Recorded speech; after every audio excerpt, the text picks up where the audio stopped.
If you are looking to make big money online, this is going to be essential for you to understand. These 3 steps are a absolute must in order for you to scale to 7 figures and beyond like you've never seen before. So let's dive into it. Hello, my name is Fallon. It's like Jimmy Fallon, but it's my first name. I help business owners and coaches create effective marketing strategies to scale their businesses.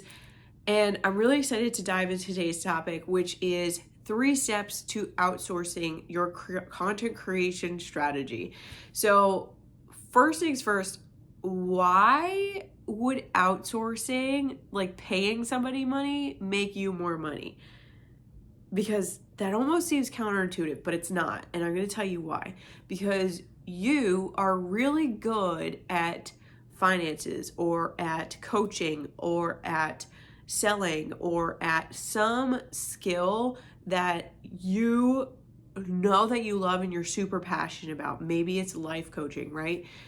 But you're not super good and it makes you feel so drained and burnt out when it comes to creating ideas for your content and creating content in and of itself. Because who would want to create spend all this time creating and have to keep up with it and have to put it out on all of these platforms? You cannot possibly do that all by yourself if you want to scale to 7 figures and beyond. It's just not possible. So the best way for you to scale is to actually start hiring out. When you have people dedicated to tasks that you know you are getting overwhelmed by and you cannot handle, then what happens is you are more able to deliver to your clients, you are more able to provide better service, and you're more able to provide a better transformation, and people stick around, therefore increasing client retention.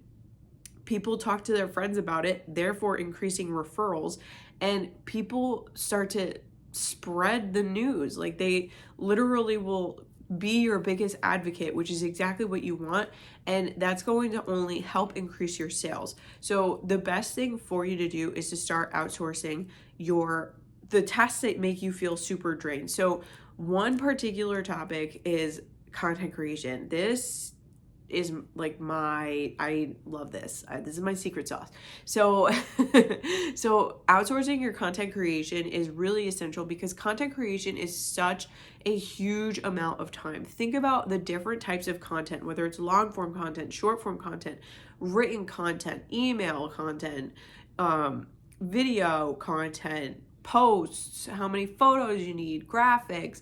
All of these things take time to create, and all of these things have to go up on so many different platforms, whether it's YouTube, whether it's TikTok, whether it's Instagram, Facebook, LinkedIn, Twitter, you name it, you're probably all over, because the more omnipresent you can be, the more likely you're taking up space in somebody's mind. And if you honestly think about it, how are you going to have all of enough time in a day to take care of your clients, to figure out your business strategy, to figure out your content strategy, to create your content, to edit your content, to put your content out there, to then take care of your life, then take care of your clients on any kind of client calls. If you have groups or if you have one-on-one clients, if you have a service, that's a lot. And I know you're asking yourself, how can you add more hours to the day? You can't. That's the answer. You can't. But what you can do is you can start to ask for help. So 3 steps to outsourcing your content creation. Number 1, know what it is that you need. Because when you know what you need, then it's not difficult for you to say, okay, I need help with TikToks, or I need help with Instagram Reels, or I need help with hashtags. You immediately know, this is a pain point that I'm struggling with. This is the area that I know I need help with. And if you can specifically say it, you'll be able to find the specific person who's going to be able to help you get through that struggle and through that pain point. There are going to be so many different people that can help you, but until you specifically define what it is that you need, then you can't find the person to specifically help you, because they're gonna there's going to be people everywhere. So you need to get specific about what you know you need help with. Maybe it's content creation. Maybe it's implementation and like follow through with the content. Maybe it's an engagement strategy. Either which way, having that specifically stated is going to help you know what it is that you're going to want to look for. Step number 2 is deciding what you want to outsource, okay? Maybe you are a sales coach, and as a sales coach, you know that you don't want to handle your money because you don't want to get into any kind of tiff with any potential clients or with any current clients. You know that you don't want to handle your processes, your systems, because that is definitely not your zone of genius. And you also know that you don't want to handle your marketing because it's so much time, it's so much effort, and you don't want to create those graphics. You don't want to take the time to create all of that information in an email or in a TikTok or even learn new platforms. So what you're going to need to decide is, out of those 3 things that you know you don't want to handle, which one do you want to outsource first? Because yes, having a financial person is important. They take care of all of the numbers in your business.